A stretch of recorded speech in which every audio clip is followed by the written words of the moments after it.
안녕하세요. 경제학 원론. 오늘은 19번째 시간입니다.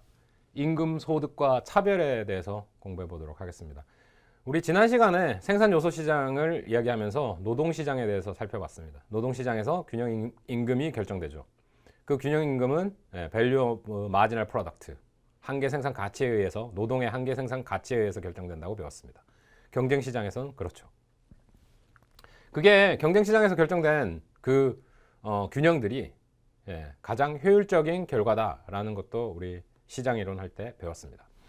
근데 그 임금소득이 시간이 지나면서 우리가 효율성만 바라보고 이제까지 쭉 오면서 시장 중심주의, 시장 체제를 살아오면서 차별의 문제를 일으키고 있습니다. 그 관계, 노동시장에 특히 그 부분을 중점적으로 이번 시간에는 살펴보려고 합니다. 균형 임금의 결정 변수. 균형 임금은 경쟁 시장의 경우 value of marginal product of labor에 의해서 결정이 됐죠. 근데 그 임금이 어떤 측면에 있어서는 꼭 그렇지 않다. 갭이 있다. 균형 임금이 항상 균형 임금에 따라 임금이 주어지는 건 아니다. 뭐 이런 측면의 문제도 있습니다. 하나의 측면으로는 보상적 임금이라는 게 있습니다. 한 사람이 유능한 사람이 있어요. 그 사람을 그 자리에 계속 일할 수 있도록 만들기 위해서 그 사람한테 보상적으로 임금을 더 많이 주는 겁니다. 그런 경우가 있을 수 있겠죠. 이런 걸 시장의 비효율성이라고 얘기할 수도 있습니다. 균형 임금량만큼을 줘야 되는데 그게 어떤 사람이 생산력이 더 뛰어나다 보니까 그 사람을 그 자리에 놓고 싶은 거예요. 사람들은 그런 일들을 하죠. 일상생활을 살면서 똑같은 일을 하는데 어떤 사람은 생산성이 조금 더 높고 조금 더 낮을 수도 있습니다. 그러면 생산성이 높은 사람을 고용했을 때 어떻게 합니까? 인센티브를 더 주는 거죠. 그럼 보상적 임금의 격차가 있을 수 있고, 인적 자원, 휴먼 캐피탈 티어리라고 합니다. 인적 자원. 우리가 사람의 노동 생산성을 바꿀 수 있는 방법들에 대해서 고민하고 있는데요. 프로덕티비티를 어떻게 바꾸냐? 그 중에 한 가지 중요한 점이 교육입니다. 교육을 통해서 우리가 자본을 투자하는 것처럼 캐피탈처럼 휴먼 캐피탈, 그죠? 내가 나 자신한테 투자를 해가지고 교육을 더 받음을 통해서 나의 노동 생산성이 올라갈 수 있다. 그래서 균형 임금이 그것 때문에 바뀔 수도 있어요. 그게 또 다른 측면이 되겠고, 그 이면에 능력, 노력, 운수, 뭐 이런 우리가 컨트롤 잘 하지 못하는 부분들이 균형 임금에 영향을 미칠 수도 있다는 겁니다. 어떤 사람은 생산성이 떨어짐에도 불구하고 어떤 직업에 어플라이 해가지고 그 직장을 들어갈 수 있었을 때 운이 작용했을 수도 있죠. 그 순간에는 되게 생산성이 높은 것처럼 보였으나 고용을 하고 나니까 안 그런 경우도 있죠. 운수에 의해서 그럴 수도 있고, 어떤 사람은 기본적으로 생산력은 떨어지지만 너무 노력하고 너무 고민하고 그 일자리를 너무 좋아해서 더 많은 노력을 함을 통해서 그 생산성을 향상시킬 수도 있습니다. 기본적으로 그렇게 타고난 능력이 다를 수도 있고요. 다른 부분은 뭐냐? 교육의 신호 기능입니다. 이 지점에서 우리가 고민해 봐야 될 게 있어요. 노동의 생산성, 그죠? 마지널 프로덕트 오브 레이버, 그 생산성은 어디서 오는 거냐라는 문제가 있습니다. 경제학에서 크게 두 가지 모델이, 극명한 모델이 두 가지가 있습니다.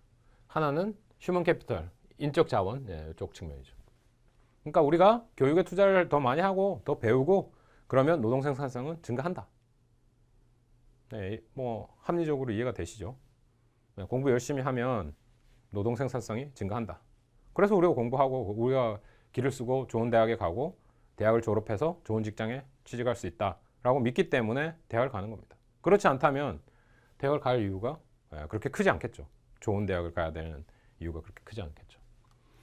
그런데 한 부류, 다른 극단적인 부류의 경제학자들은 이렇게 생각합니다.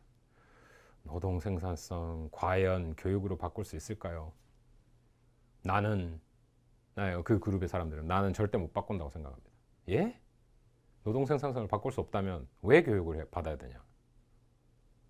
교육은 받아야 돼요. 일단 왜 그런지는 일단 차치해 두시고, 그 사람들이 생각하는 부분은 그렇습니다. 80%, 90% 아니면 100%에 가깝게 노동 생산성은 태어날 때 결정된다. 왜 그럴까요? 예, 그 생물학적인 타고나는 능력들 사실 때때로 우리는 그런 생각을 하게 됩니다. 저 친구 되게 똑똑하고 되게 일 잘하고 왜요? 부모님 잘 만나서 좋은 진, 좋은 특성들을 물려받아가지고 공부도 잘하고 놀기도 잘 놀고 일도 잘하고 뭐 그런 사람들이 있어요. 그죠? 불공평하다고 생각하지만 그런 게 맞는 것도 같아요. 태어날 때 생산성이 결정돼요. 아무리 공부를 많이 해도 그 사람을 따라잡을 수 없어. 뭐 이런 식의 생각을 하게 되는 거죠. 그런데 그런 경작자들마저도 교육은 필요하다고 생각합니다. 어떤 의미에서요? 이런 의미에서요. 노동시장의 하나의 또 큰 문제점은 뭐냐? 우리가 그 사람의 진정한 생산력을 알아볼 수가 없어요. 그게 참 힘듭니다. 그죠? 보기에는 되게 똑똑해 보이고, 말도 되게 잘하고, 설득력도 있고, 공부한 것도 많고, 그래 보여요. 그런데 일을 시켜놓으면 뭔가 못해. 자주적으로 뭐 선택을 해가지고 이런 것 저런 걸 뽑아서 효율적인 일 처리를 못하는 사람이 있습니다. 그게 생산성과 그 능력과의 괴리죠. 그런 게 발생을 합니다. 그죠? 그런데 그것을 못 알아보는 게 참 문제라는 겁니다. 기본적으로 뭐 어느 정도의 인생을 살다 보면 자신이 그런데 약하다는 거를 개별적으로는 더 잘 알 거예요. 그걸 고용하려는 고용자보다는. 그죠? 그게 asymmetric information이라고 합니다. 고용인은 피고용인의 실질적인 생산력에 대해서 더 잘 알지 못하죠. 피고용인들이 자신에 대해서 조금 더 안다고 생각합니다. 때때로는 자기 자신도 자기가 얼마나 생산력이 있을지를 모르는 경우도 있습니다. 그러나 어쨌거나 자기가 피고용인보다는 더 많이 알겠죠. 그런데 그런 현상이 벌어지기 때문에 어떻게 되냐? 실질적인 생산력을 productivity를 알 수가 없죠. 생산성을 알 수가 없다는 거죠. 개별적인 노동 생산성을. 그래서 우리가 하는 거는 시그널링을 한다는 거죠. 신호기능. 내가 하버드를 나왔어. 내가 하버드 박사야. 내가 MIT 박사야. 그러면 난 정말 똑똑한 놈이고 정말 생산성이 높은 놈이다라는 거를 신호를 보낸다는 거죠. 그죠? 한국에서도 좋은 학교 나오면 그게 좋은 시그널이 된다는 겁니다. 내가 생산성이 높은 사람이라는 걸. 이해되시겠죠? 그래서 심지어 태어날 때부터 생산성이 결정된다고 하더라도 좋은 대학, 좋은 교육을 받아야 된다. 왜? 신호를 제대로 보내기 위해서. 휴먼 캐피탈 티어리에 따르면 인적 자원은 교육을 통해서 생산성을 높일 수 있다. 이쪽 한 측면이니까 그럼 교육을 더 받아야 되겠죠. 당연한 설명이 됩니다. 근데 그런 반면에 다른 측면, 우리가 생산성은 타고나서 바꿀 수가 없다고 하더라도 교육은 이런 역할을 한다는 거죠. 그래서 각각의 이런 이론들이 균형 임금을 결정하는 변수가 된다는 겁니다. 시그널을 잘 받아가지고 더 높은 임금을 받을 수 있는 거죠.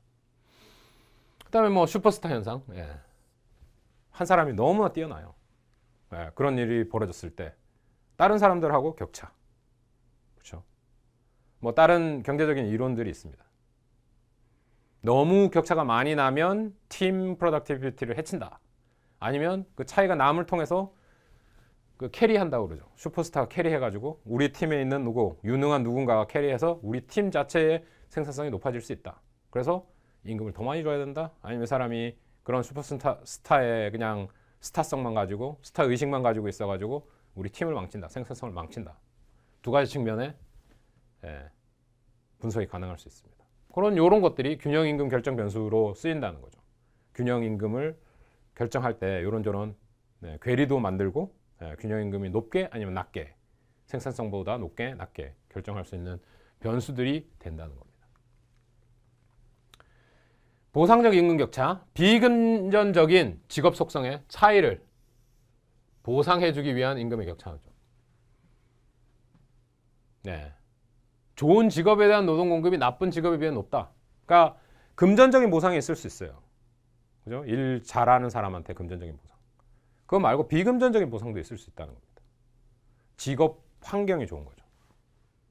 똑같은 제조업을 한다고 하더라도 어떤 공장에 에어컨 빵빵하게 나오고, 그다음에 그 매니저가 일하는 사람들 복지 챙겨주고, 중간중간에 간식도 좋은 간식 주고, 가족처럼 좋은 분위기에서 일할 수 있게 만들어주는 거. 예. 가족적인 잘 모르겠습니다만 보상적 임금 격차 그런 부분이 있다는 거죠. 좋은 직장에 대해서 난 좋은 직장에 가고 싶지 누가 나쁜 직장에서 일하고 싶겠습니까? 그 다음에 뭐 4대 보험이라든지 다른 뭐 헬스 인슈런스 베네핏이 크다든가 아니면은 뭐 휴가에 대한 베네핏이 크다든가 그런 경우에 보상적 임금 격차가 나는 거죠. 다음 인적 자본이요. 휴먼 캐피털. 교육이나 직업 훈련 같은 사람에 대한 투자. 그죠? 인베스트먼트. 휴먼 캐피탈 인베스트먼트가 축적되면 생산성이 올라간다는 측면이죠. 인적 자본을 많이 축적한 사람이 소득이 높다. 그죠? 인적 자본을 많이 축적한 사람, 교육 더 많이 받은 사람들이 임금이 높다. 평균적으로요. 그죠? 미국도 마찬가지고 한국도 마찬가지입니다. 대학을 졸업한 사람의 평균 임금이 고졸보다 높죠. 대학원을 졸업한 사람의 임금이 대학 졸업한 사람들보다 임금이 높습니다. 그런 철저한 휴먼 캐피탈 인베스트먼트에 따른 임금 격차 그런 게 있고요. 교육 수준에 따른 임금 격차는 교육을 받는 비용에 대한 보상이다. 그죠? 시간적인 보상이기도 하죠. 기회비용이죠. 내가 고등학교 졸업하고 바로 직장 구해서 4년 동안 그죠? 4년 동안 근무해서 익스피리언스 경험을 그 직장에서 쌓았어요. 그것만큼 그 4년의 기간만큼 벌었던 임금 더하기. 그죠? 그건 버린 거잖아요. 제가 그거 버는 걸 대신해서 못 벌고 대학을 갔어요. 그 다음에 대학 등록금도 냈죠. 대학 등록금에다가 그 4년을 대학을 다니기 위한 여러 가지 비용들이 들었을 거예요. 부대 비용들. 뭐 교과서도 사야 되고, 뭐 학교 근처에서 뭐 하숙을 하거나 자취를 하거나 그 사는 데 대한 비용도 들었을 거고. 그런 것들을 다 기회비용들을 비교했을 때 편익이 있어야 된다는 겁니다. 그죠? 휴먼 캐피털 인베스트먼트에 대한 교육 수준에 따른 임금 격차는 거기에 대한 보상을 해주는 것이다. 그 기회비용에 대한 보상이다. 그러니까 결국은 많아야 된다. 그죠? 그런 그 인적 자본에 대한 내용이 있습니다. 그 이면에는 임금이 높은 이유는 밸류 오브 마지널 프로덕트가 높다는 거죠. 자기가 종사하는 상품 시장의 상품의 가치도 높고, 그다음에 자신의 한계 생산도 높고, 한계 생산, 노동의 한계 생산도 높았을 때 높은 임금을 가질 수 있다. 그래서 인적 자본, 교육 수준에 따라서 마지널 프로덕트 오브 레이버, 한계 생산이 늘어나는 거, 노동의 한계 생산이 증가하는 거, 그다음에 자기가 속한 그룹 아니면 그 생산 시장의 가격이 증가하는 거, 그 두 가지 측면이 있을 수 있겠죠. 그러나 근본적으로는 교육 수준에 따른 임금 차이가 있다라는 거죠.